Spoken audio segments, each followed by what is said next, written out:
Hi, I'm Derrick Jensen. This is Resistance Radio on the Progressive Radio Network. My guest today is Neil Kiernan. He's the host of V Radio and an activist going back to the Occupy Wall Street movement.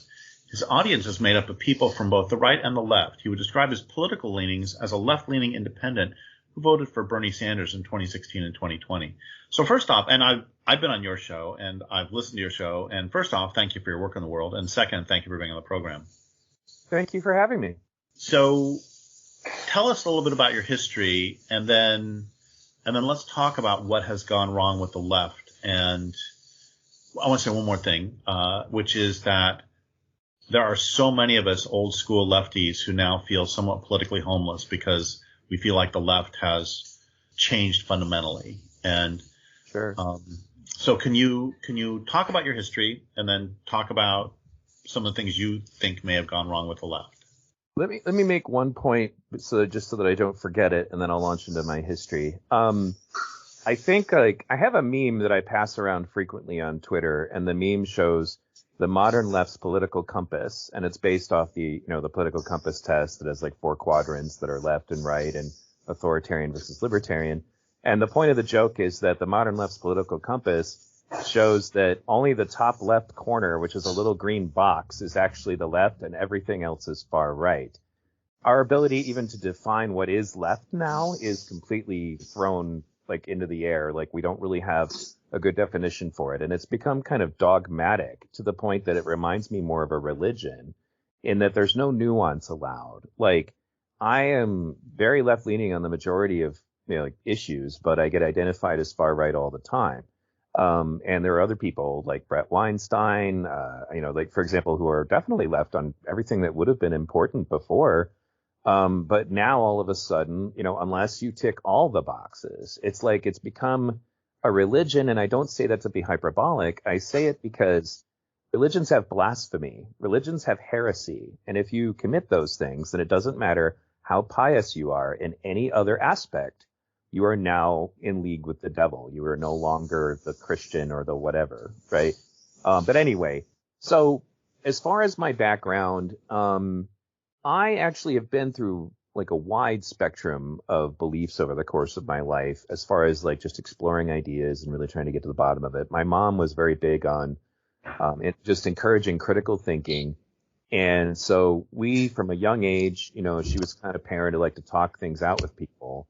And, including her kids, to try to get me to understand, right or wrong, not just because it's a question of whether or not I'm concerned about being punished by my mom, but about this is why right or wrong makes sense. And so I'd say that in 2008, my first exposure to any kind of political stuff to the point where I was serious about it would have been Ron Paul, ironically, having an argument with Rudy Giuliani on the topic of why we were attacked on 9/11.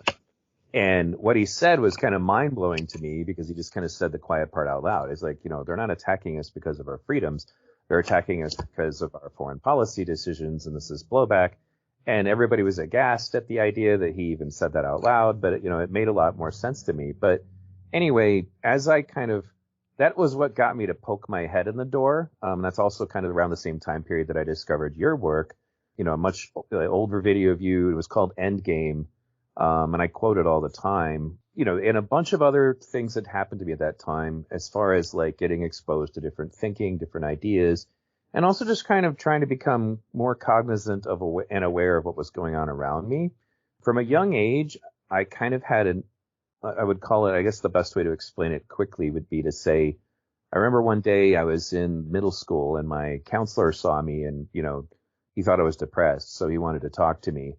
And I said, okay, sure. And then he brings me into his office and he asks what's bothering me. And I gave him this like in-depth analysis of what was like the sociological breakdown of the school system and the hierarchies of the popular kids and the unpopular kids. And, he was like, where did you study sociology? And I was like, what's sociology? Like, I didn't even realize there was such a thing as just, a science dedicated to studying scientific, patterns in people's behavior. But that's how I always see the world. I'm constantly, seeing the world in those ways. And it seems my kids have inherited that same thing. A lot of people don't look at those kinds of dynamics. So coming back to how this leads to me moving in the direction of the left was I came to work for Senator Mike Gravel. He was a Vietnam era senator, very anti-war.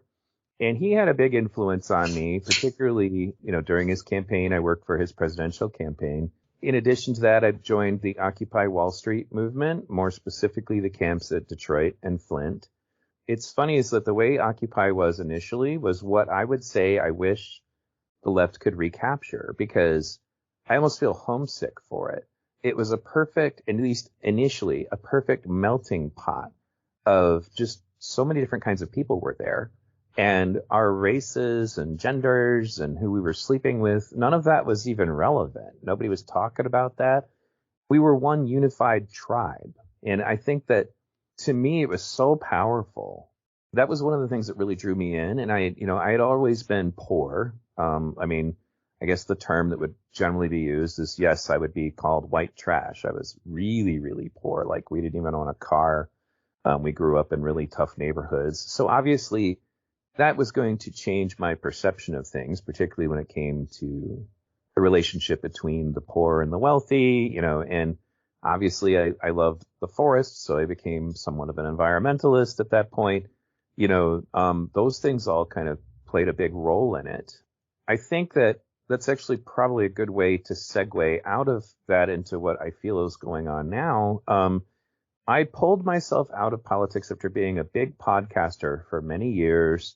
Took a break because my kids wanted to get involved in sports. And one of the things my father was not very good at was being supportive in that regard. And I said I wasn't going to be that parent. So when they said they wanted to be very serious athletes, I decided to become a very serious parent of an athlete. And so I took a bit of a break. And I think that one of the first things that kind of got me to come back was Bernie Sanders, because then once again, I had a politician saying things that I was kind of shocked. Healthcare system, and he was anti-war. At least he was then.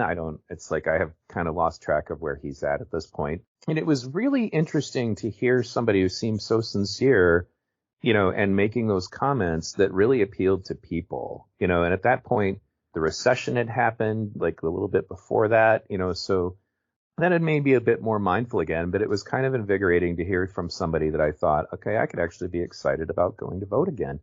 And so I started looking into his campaign, and one of the other things that poked my interest was the Kyle Rittenhouse incident happened. And that's one of the things that I think really started to make me go, well, wait a minute, we're not thinking clearly anymore. I was like, watch the videos, guys. Like, yeah, I don't agree with the kid's political leanings, probably wasn't wise that he was there, but the stuff that was being said about him at the time was just fictional. It wasn't true.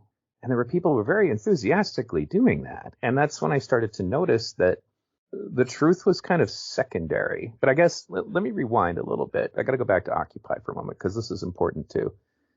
We went from the unified 99% to becoming a group of bickering individuals who essentially what happened, and I can almost remember it, the days actually, like clearly, but at one point, Congressman Ron Paul, who had a big influence on the Tea Party movement, which was like the conservative, I guess, other side of the coin for Occupy, said, hey, Tea Party guys, you should probably talk to Occupy because you have some common opponents in the form of the big banks and stuff like that.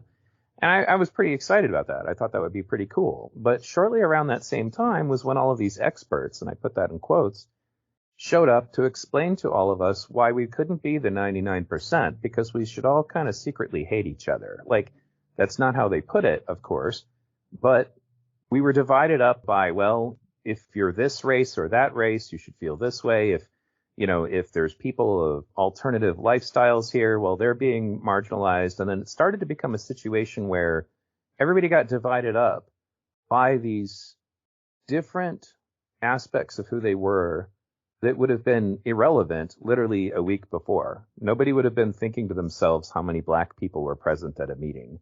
Nobody would have been thinking to themselves how much time the white people had been speaking. And it's not to say that those things are not relevant sometimes. It's just it went from being something that maybe we should consider every now and then to being the focus of everything.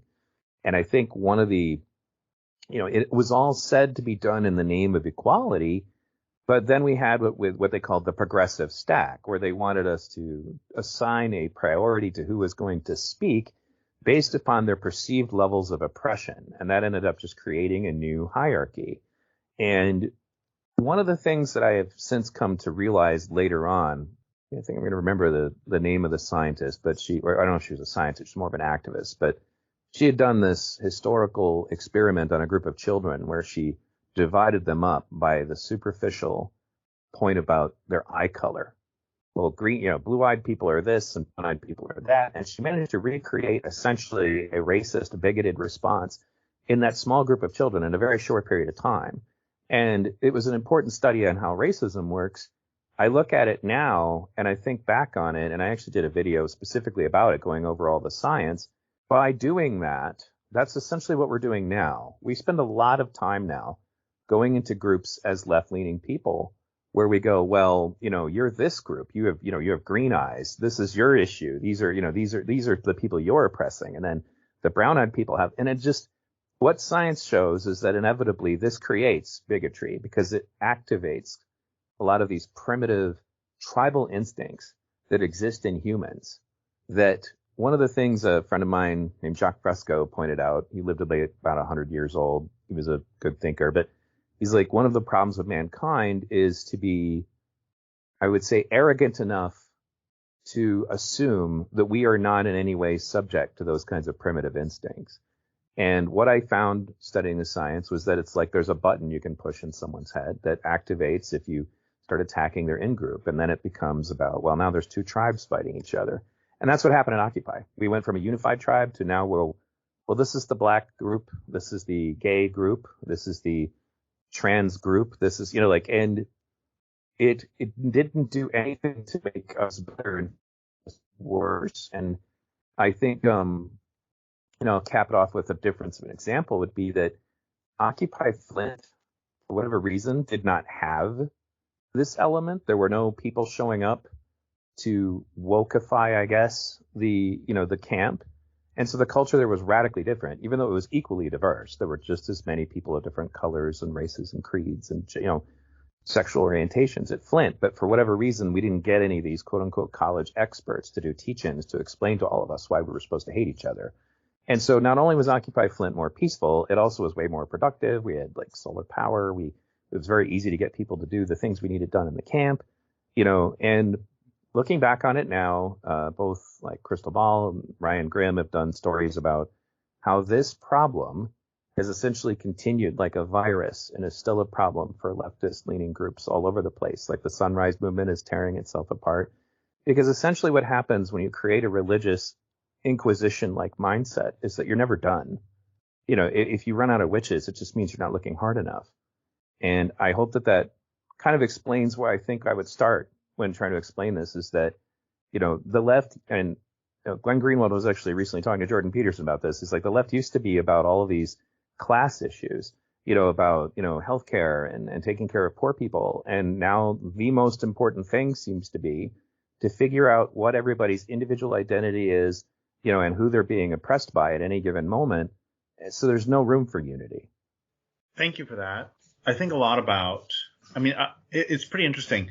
I know that he's highly conservative and a lot of lefties hate him, but Matt Walsh had a line that I happened to see about how once you give up on wealth inequality, then really all you have left are these issues of personal purity.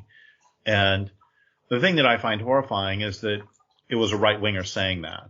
And right. That should be – it's not just him. There are a lot of old-school lefties who say that as well.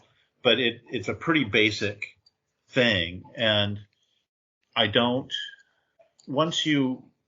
I feel like in many ways the left has – the left that you're talking about, or that we're both trying to talk about what's wrong with it, is that I feel like they got demoralized because wealth inequality was just getting worse and worse. All the things that we really fought for, the environment's getting worse and worse. We used to fight for community autonomy, and that's, getting worse and worse. You can't I mean, this is old stuff, but the Commerce Clause of the Constitution makes it so if a small community wants to keep big box stores out, they can't. They legally can't under the Constitution. If they want to keep factory hog farms out, they can't under the Constitution because that's interstate commerce, which is only regulated by the feds.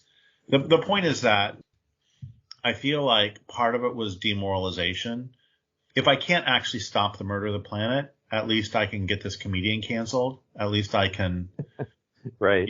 Yell at the person next to me. So just stop me anytime you want. Just go Sure. whatever direction. Well, I would add to that something I think you and I have talked about in the past. I would go back to a John Cleese clip called John Cleese versus Extremism. And what he's pointing out is it's not just the left. Both sides are doing this. I would just say that you and I are a bit more responsible trying to hopefully fix our own camp, so to speak, is that there's a rage addiction. Like, I realized that the left stopped being about being interested in actually convincing people. Like, that was no longer a priority anymore. In fact, I had a Black Lives Matter activist tell me once, I don't want to convince people. I want people to be afraid to be racist. And I was like, well, you don't understand the psychology of racism. That's actually where it starts, is being afraid. But they don't care about being effective anymore. That's not important anymore. They want to do things that make them feel self-righteous, like they're sticking it to the man. And that becomes more important than actually changing anything. And it also it makes things that would be detrimental to our goals just secondary to me getting my next fix of doing something to some conservative evil person somewhere. That's why we end up with things that are counterproductive, like the violent activism or the endless targeting of white, straight, like there's a hated group now. And, like none of that is actually going to help us achieve any of our goals. And they just don't care. They're just willing to do it to get their like malicious fix. So go ahead. I was not begging to dive in. If you want to keep going, you can. I do have a comment, but I can wait.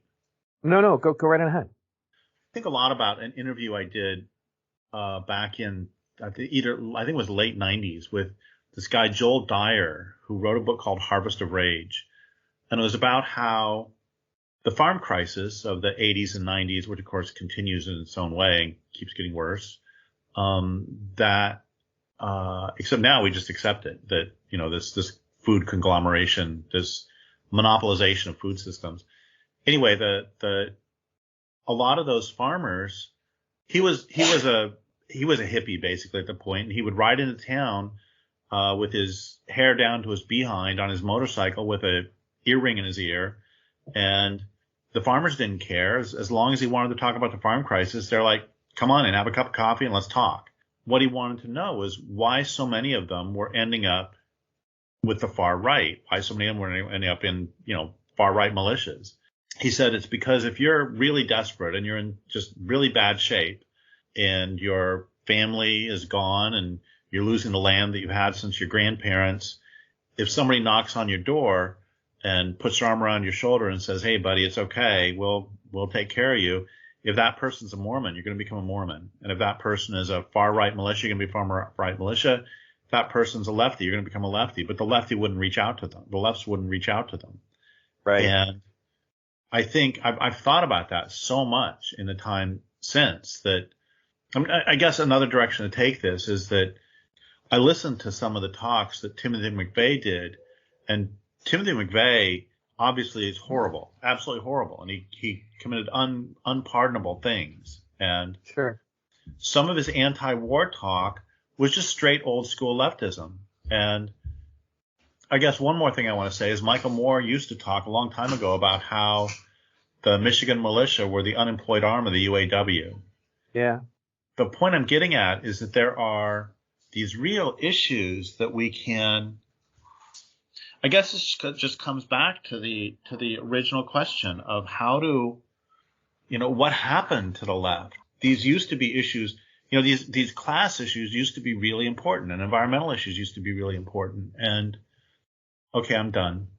No. I think that, to be honest with you, having witnessed it firsthand, and again, being somebody who was always kind of thinking sociologically, even before I knew what that meant, what happened at Occupy did not feel organic at all. It felt like we were targeted. It felt like somebody essentially had kind of crafted a sociological bomb to throw at us and make us ineffective. And it worked. And it's still working. And that's why I describe it almost like a virus, because it just keeps infecting all leftist groups.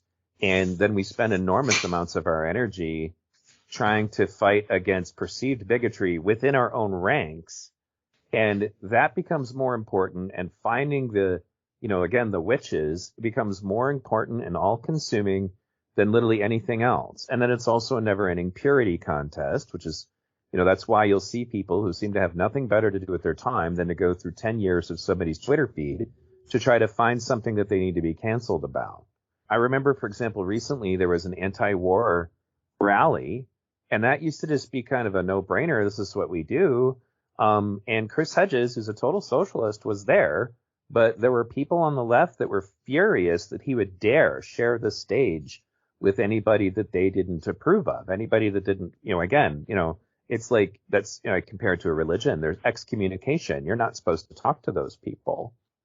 And like that's how you end up with people like Brett Weinstein dares to talk to a conservative. He must be far right. It's the same thing across the board. And then that's why what Glenn Greenwald was trying to point out was like, when was the last time you heard anybody in the left talk about like wealth inequality?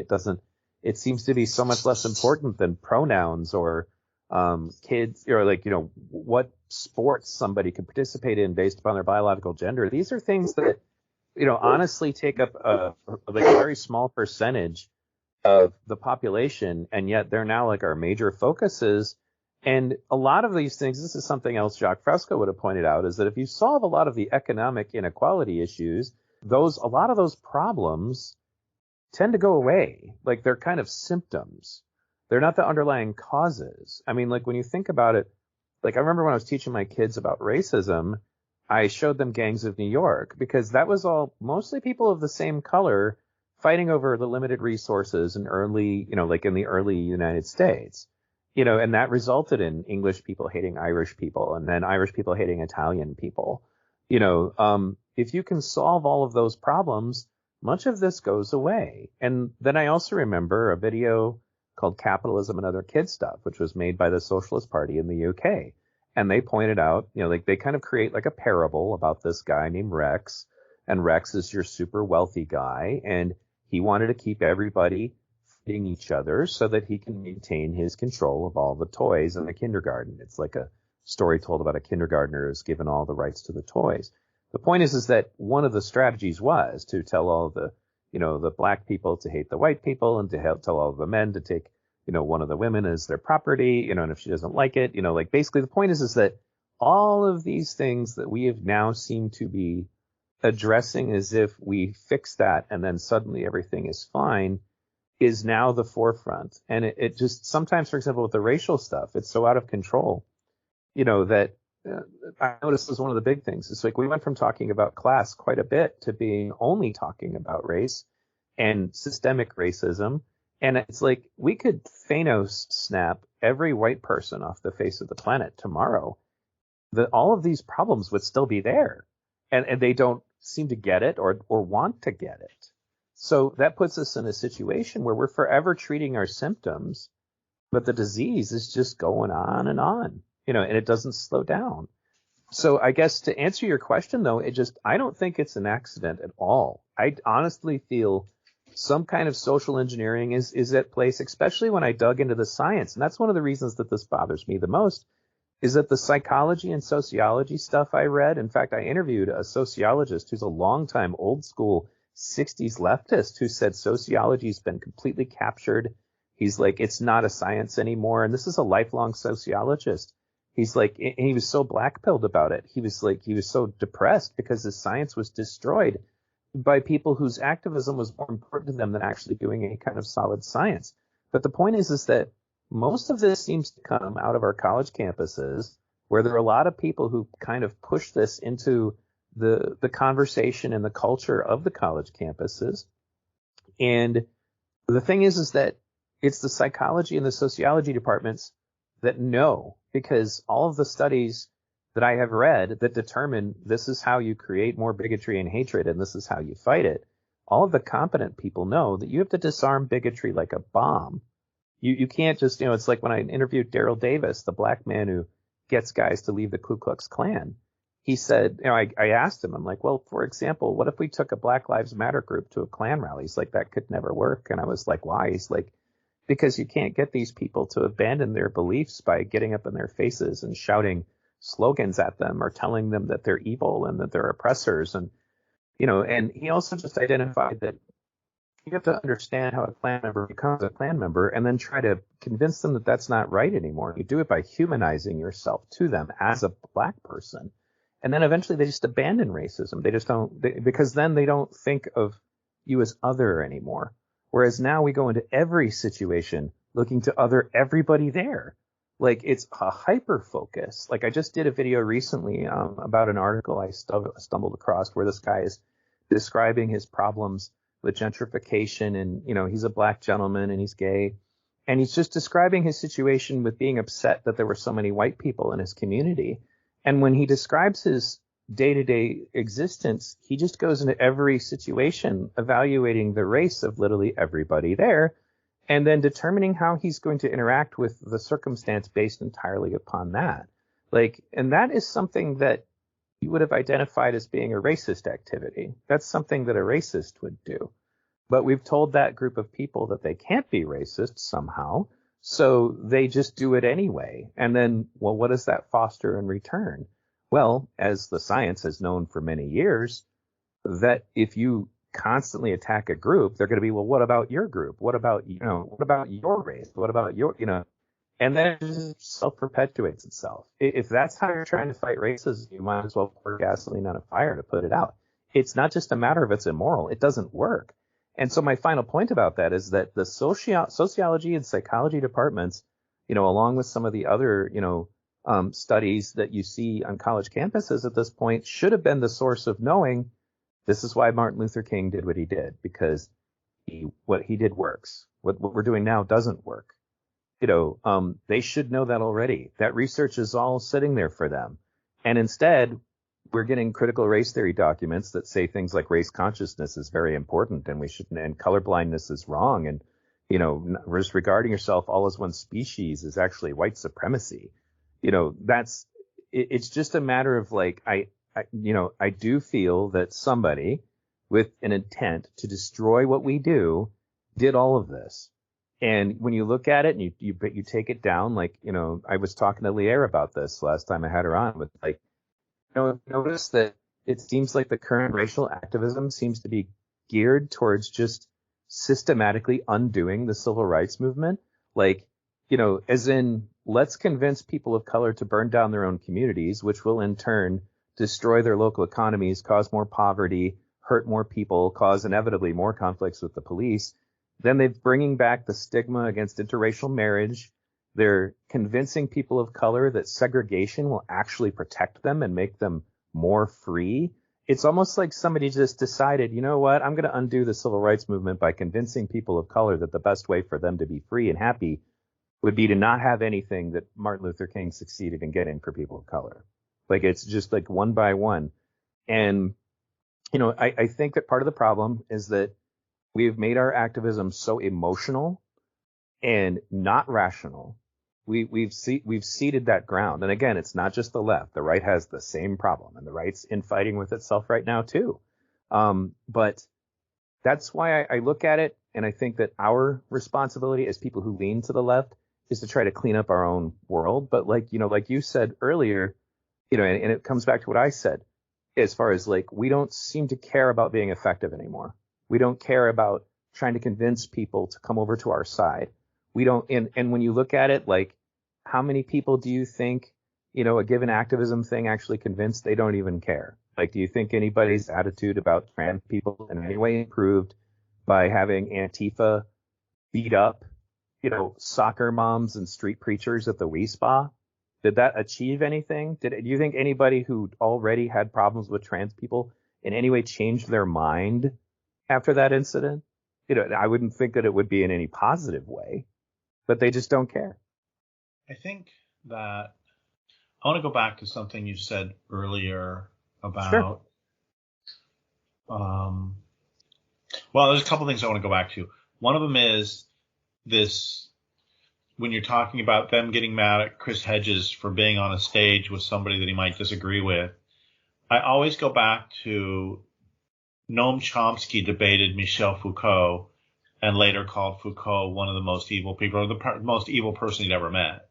Sure. And he still debated him. And Chomsky and Buckley used to debate. And that's what we used to do. And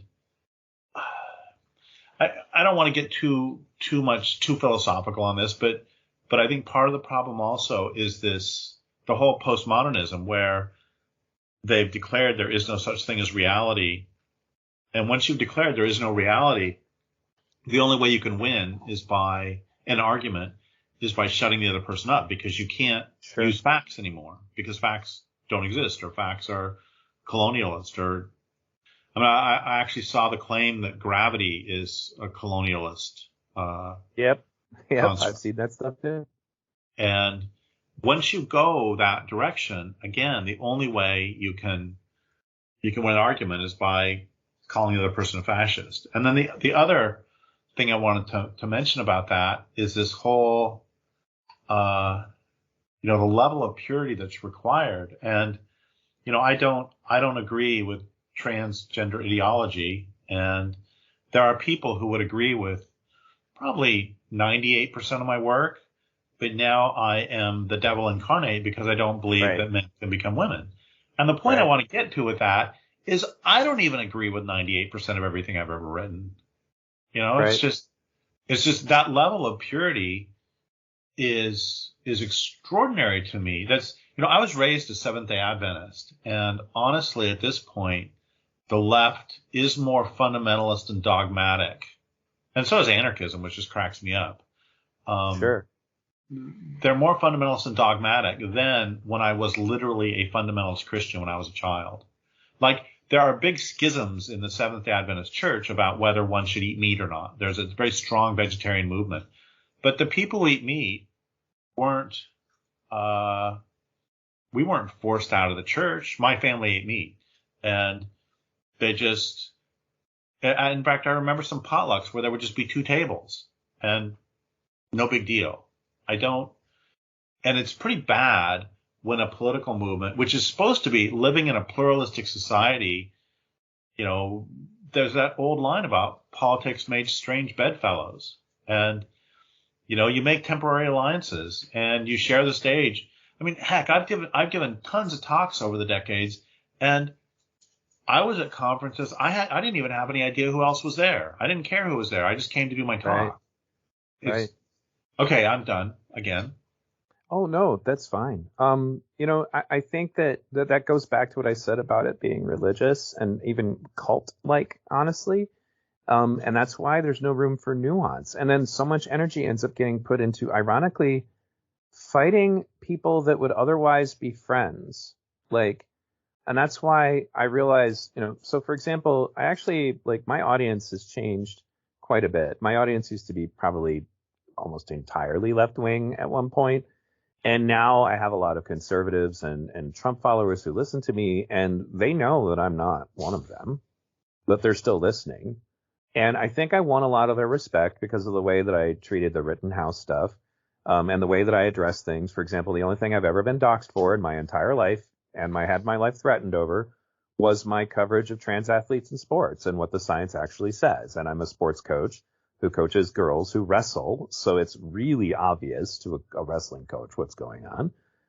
And the left was so furious with me that they threatened me and my family over something like that. I didn't say anything about trans people shouldn't exist. I didn't say that they're not people. I didn't go into any of that. I just said, here's the science, and that alone was somehow science became hate speech, and one of the things you said earlier about the truth, actually, it rings out to me. There's a guy named Ryan Chapman who does really good reviews on YouTube, and he did one about what Orwell really believed. And I usually have to tell my conservative friends, by the way, Orwell, you guys quote 1984 and Animal Farm all the time, but Orwell was a socialist. He fought, I believe it was in the Spanish Civil War. There was like an anarcho-syndicalist rebellion, more or less. And the things he was warning about For example, at one point he says in one of his books, if you see a need to remove objective truth, that is a warning sign that some form of authoritarian something is trying to take root in your society. If you need to remove objective truth and then so you can make it anything you want, that's really dangerous. And it reminded me of something that came up. Obviously, like my show's called V Radio. I'm pretty fond of the V for Vendetta film from many years ago. And the Wachowskis made it. And one of the things, they were forced to do another movie because they were told that if they didn't make another Matrix film, they were just going to have someone else do it. And for the most part, the new film was ironically kind of making fun of Hollywood for making them make another movie. But there was one very key part where one of the villains says to Neo, he says, of course we want everything to be based on emotions. It is much easier to manipulate emotions than it is to manipulate facts. And that to me was a kind of a mind-blowing moment, which didn't surprise me at all that the Wachowskis put out something else that, that because, I mean, the Matrix has become a major part of our lexicon, the red pill versus the blue pill. But that one moment of course we want everything to be based on emotions, because it's so much easier to manipulate emotions than it is to, manipulate facts. And that also comes back to one of the moments during Brett Weinstein's witch hunt at Evergreen State College was at one point he got away from the mob and was just talking to a couple of students. And one of the students realized, he's starting to make some headway. And at one point he screams at Brett and he says, you have to stop demanding that people use logic and reason and white forms of knowledge. I realized this college student was essentially brainwashed to believe that logic and reason, first of all, are apparently something that should only be associated with white people, which is insulting in of itself, but also that what logic and reason are somehow bad. And this kid was really upset with him for suggesting that they think rationally or logically about what it is that they were witch hunting him for.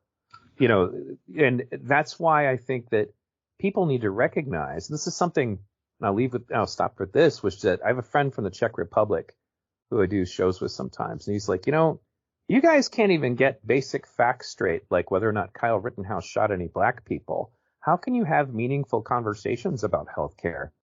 Anything that's actually important if you can't get just basic facts right? And actually, I lied. There's one more. If you go back to the old videos that you can still find on YouTube of Yuri Bezmenov, the KGB defector, one of the things he said was that once a society has been demoralized, real information no longer matters to them. He said, I could take people by force to the concentration camps in the Soviet Union. They still wouldn't believe me. I was like, and that really stuck in my mind too, because I run into people who are immune to facts all the time. Like you can show them anything you want, and it's just never enough. They always have some slant on how it's actually like they'll attack the source. Like your source isn't good here or your source isn't good there. And then when you finally back them into the corner about it, all they have left at that point is just vicious personal attack. And they'll throw what I call the shotgun blast of oppression at you. They'll say, well, you're racist, sexist, homophobic, transphobic, like just to see what sticks, and that's their answer. And then the leftists hold. And this is one of the things that reminds me of religion. If you go to leftist channels on Discord and stuff, they'll tell you never to ever speak to conservatives. And that's when it starts to remind me again of being in church and being told, don't read Dungeons and Dragons books, don't talk to anyone who's not a Christian, because they're trying to, and again, I'm not saying that all Christians are bad, they're not, but in cults, you are frequently told don't even associate or fraternize with anyone who is not one of us. It's because of the fact that they generally want to kind of hold this view of reality in their minds that they have an emotional attachment to. And if your facts don't fit with that, well, that's hate speech, or you're racist, or you're sexist, or you're some ism of some kind that means I shouldn't have to listen to you. And the problem is that, again, if George Orwell, a socialist, was trying to warn us, don't allow this to happen in your movement, I think people should probably listen. Like he knew something about it. And I hope that people get it down, because at the end of the day, for example, I was pretty well, Jacques Fresco, for example, is the founder of the Venus Project, and he wanted the world to try to look at things more rationally and scientifically, but we can't do that if everything's broken down to all of this, well, rational and science and thinking, logically. Well, that's all whiteness or it's all bad. And my emotions, my truth should be the most important thing, how I feel. And everybody's feelings should be important to a certain degree. But if they get to the point where they're so important that they are more important than even just basic facts and reality, that's not a society that has any hope of succeeding at anything. So a few things. Thank you for that. A few things. One of them is that when I start to feel, I'm going to have a couple contradictory things. One of them is I've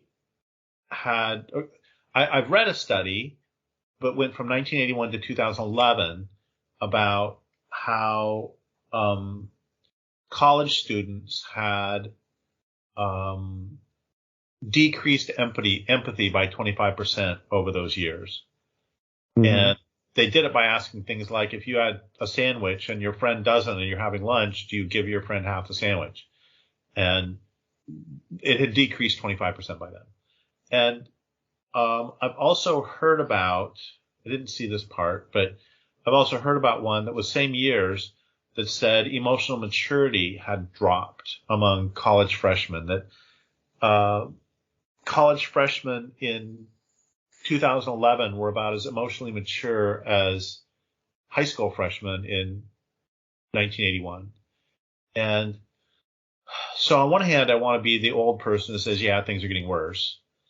But on the other hand, I think about the French Reign of Terror, or I think about Henry Adams, more than 100 years ago, wrote, the press is the hired agent of a moneyed system set up for no other purpose than to tell lies where the interests are concerned.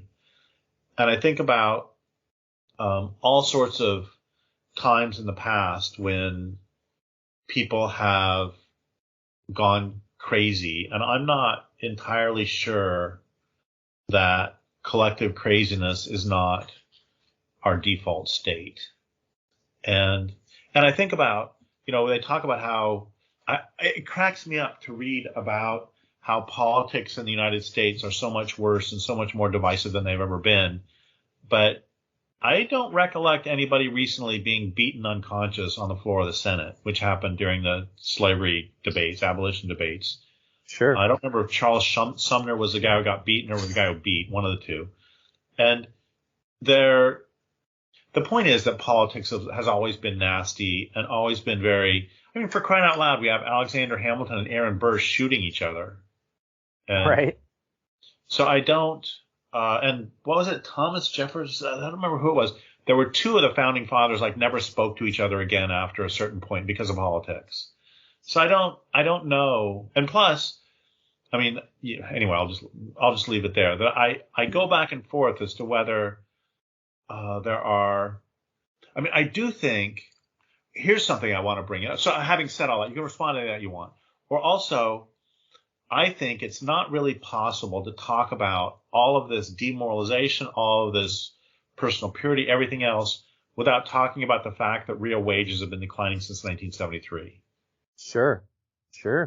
So do you want to take any of that in any direction you want? Well, one of the things that comes to mind, and it's the reason why the artwork for my show is the character from V for Vendetta decapitating both the donkey and the elephant. When you look back at the founding fathers, one of the things that the reason that there are no political parties in the Constitution is because many of the founding fathers had fled England because conflicts between political parties had erupted into riots and assassinations. And it's like, well, that sounds familiar. And George Washington, in his farewell address, pointed out that he was very wary of the party system because he was concerned that people would start to do what was best for their party and not what was best for the people. And that was absolutely correct. I think that unfortunately the party system in of itself, it's another example of, well, now we're going to have two tribes. We're not one tribe anymore, and then you find congressmen and senators because of it. There could be something that would be great for everyone, but we can't allow the other party to get a win because that'll affect us in our elections. So we're going to prevent this thing that would be good for everybody, because we don't want the Republicans to look good, or we don't want the Democrats to look good, or whatever. And so essentially the whole party system in of itself is more or less like a computer virus ruining the whole system that they had set up. And this isn't to deify the founding fathers. Yes, they were all plutocrats in their own way. There's no question. And they were slave owners and et cetera, et cetera. But Like when you bring up that, for example, those conflicts, it doesn't surprise me at all. That was one of the things that they were hoping to prevent. And instead now everybody has to, that's the other thing about our party politics, is that your politics are packaged, and you're supposed to follow your whole package. So for example, I would call myself left leaning on a lot of things, but I'm very pro gun rights. Where the hell do I go? There really isn't anywhere. I have different attitudes about welfare or just different things, and I almost feel like that's another example of just weird social engineering, because, I don't think it's a right wing, that's what I was going to say. It's the association of these two tribes of certain things. So why, if I'm pro gun, should I be anti welfare? Those two things don't have anything in common, but that's what you're expected to do. And if you don't, then you really have nowhere to go. And that was, it kind of comes back to what you said earlier about people on the left feeling that they're politically homeless. I don't think that they are. I do think that it's necessary, however. So for example, big time YouTuber, a YouTube channel called The Young Turks, one of their pundits named Anna Kasparian has finally come out and just pointed out various things from the woke movement that she's not on board with, and she's not going to be quiet about it anymore, and various mistakes that they had made, and things that they had covered, like the Kyle Rittenhouse incident, or, just, different police shootings, or, the position on crime or whatever, and there are people that are saying, you see, she's an uber right-wing conservative, yet somehow in their minds, she still supports Bernie Sanders. She still supports Medicare for all. She still supports free college. How is this person on the right? What part of the right is pro Medicare for all? What part of the right, but they still will call you that anyway, and you're associated that way, and that just doesn't make any rational sense. And that's also why it's alienating, and it's not helping. We're not getting anything done, nothing of real benefit anyway. And I think, again, all of that just feels like, going back to Occupy, I did a video because somebody did a breakdown, for example, of that. The media during the Occupy Wall Street movement, suddenly, all of a sudden, he tracked the trends that statistically all of the media was only doing articles about white privilege, gender ideology, and they stopped talking about wealth inequality at all. And instead, they wanted the left entirely focused on all of these things that were going to make them turn on each other. And it's already happening, because another one of the weird things that comes up in what I call strange bedfellows of the left is the woke alliance, so to speak, includes, say, Muslims, feminists, people of color, and sometimes these groups don't actually really jive. So, for example, they would want anybody who was not on board with the books that have very graphic sexual images being shown to young children, anybody who opposed that, they would want to be ostracized and canceled. Why would you oppose that? That we're trying to expose young children to these LGBTQ concepts so we can protect the gay kids. They would be very rigid about that. And anybody who's not on board with that is a far right extremist. Well, then in Dearborn, a city here in Michigan, the Muslim community showed up and said, no, we don't want that stuff shown to our kids. What's the matter with you? And you could literally watch the school board shift and squirm in their chairs. What am I going to do about this? Because I can't be Islamophobic, but if I don't go along with this, well, then I'm transphobic or I'm homophobic. And then, you take feminism and throw that into the mix. Well, the hip hop culture is one of the most misogynistic cultures, as far as the kinds of music and the way they talk about women, yet strangely silent about that. How does that get resolved? And then the argument becomes, well, feminists versus trans activists, because they can't exist in the same space either, because trans activists just seem to feel like, anybody who identifies as a woman is entitled to the safe space set aside for women, and we talked about the sports, that's something that irritated me. I'm the fight for women's equality in sports is not even over, and we're just throwing out, so anyways, it's almost like it's built like a house of cards designed to destroy itself. I can't understand how anybody would look at that and not realize this was inevitable. That's actually kind of relevant to current events. For example, I'm usually very hesitant to talk about anything going on in war because there's so much fog of war and we're not going to hear the end of it. But for example, the very strange relationship between the pro-Palestine movement and the LGBTQ movement. Like there's really a group called Queers for Palestine. And I looked it up one day. And again, I'm not asking anybody to take a side on one side of this issue or the other. But if you compare LGBTQ rights in Israel to LGBTQ rights in Palestine, the people that are screaming for Palestine right now who happen to be queer would probably be murdered if they were in Palestine.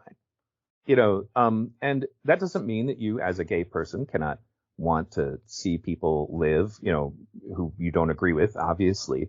But if you think about it, that same group of queer activists wanted Andrew Yang, who's a leftist who pushes for UBI and other things like that, canceled from his run for mayor of New York because he dared to suggest that Israel even has a right to defend themselves.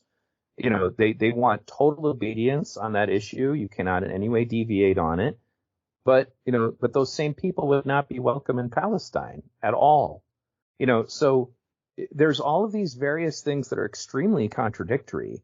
And that's why it almost feels like, again, whoever came up with the idea of gathering all of these things under the banner of the left knew that this was going to be an enormous distraction. Because honestly, I think Occupy Wall Street probably scared the hell out of the super elite because, for one thing, Occupy Wall Street enjoyed a lot of very popular support from both the right and the left. We had Republicans who showed up at our camps and told us, that they may not agree with us about everything, but they totally supported what we were doing.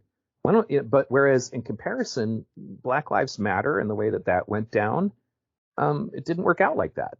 In fact, you can look at the statistics. I think it was like widespread support was like 70%, and then it went down to about 30 after all the riots and some of the other just anti-white messages, that just inevitably are going to turn people off. So that's why I said there just seems to be an interest in this chaos, and I hope that because that's the funny thing is like the left used to be the group for intellectuals. Like I remember thinking about it. There was a study that said that socialists usually have higher IQs, for example. What happened to that? Well, now, no, it's not intellectual anymore. You will just repeat what you're told. And if you don't, well, then, you're repeating the unapproved talking points, the blasphemy, and you're not to ever, in any way question the dogma. You better go along with it 100%. Who does that win over? And that was the final thing I was going to say that I realized I didn't say before because my audience had changed a lot was I had a guy who'd been listening to my show from the old days, come into my Discord once and he was really upset with me. And he's like, why are you, repeating all of these talking points and, all of your videos seem to be addressed to the right or whatever. And I'm like, well, let me give you a hint. Because those people listen to me, because I'm honest with them, I get text all the time from Trump supporters, from conservatives, from whatever, who then tell me, because I listened to you, I rethought my thoughts about Medicare for all. Because I listened to you, I reevaluated my position on X, Y, or Z. When was the last time a leftist could ever say that? Other than like old school people like you and me. And I realized, sadly, that's not even their objective. Like I said, they don't even care about being effective anymore. Like if the leftists looked at my channel, they would make a lot of assumptions about me. Like they would never believe my positions, and they're told not to. But anyway, go ahead. So we're running out of time here in more ways than one. And can you, A, very quickly sum up, like in less than a minute, and B, say how people can learn more about your work and listen to your podcast? Sure. Okay, what was the first question? The A, I'm sorry. Sum up. Sum up. Sure. We have to, as the left, take back a position of being devoted to trying to find ways to unify people under our cause instead of trying to divide ourselves by perceived, in many cases, what would really just be superficial differences between ourselves. George Carlin did a bit about that, why we, focus so much on our differences. And that's what the current left is. And we need to try to take back this attitude of like, how do we win back, people? How do we bring people in? How do we get them to join? And I hope that that's something that can be accomplished, but it's really only going to happen if we become cognizant of how much we're being manipulated to hate instead of to inspire. activism used to be about trying to inspire people to change. And I just don't think it's as important anymore, which is unfortunate, because if we continue down this path, never mind whether or not we're going to get Medicare for all, or are we going to continue to have a society? And as far as how they can check me out, the best way probably would be to go to my HY page. It's at HY.page/VRadio, like just radio, basically, like put V on the front of the word radio. And you can search for V Radio. It's usually V- or V- radio on Google. But that's really the best way to find me. I'm on YouTube, Rumble. I'm on Spotify. I'm on a lot of different places, because just for the sake of redundancy, so like, for example, I even have a BitChute channel, stuff like that. And you can find me on Twitter at VTV115. Well, thank you for all that. And thank you for your work in the world. And I would like to thank listeners for listening. My guest today has been Neil Kiernan. This is Derrick Jensen for Resistance Radio on the Progressive Radio Network.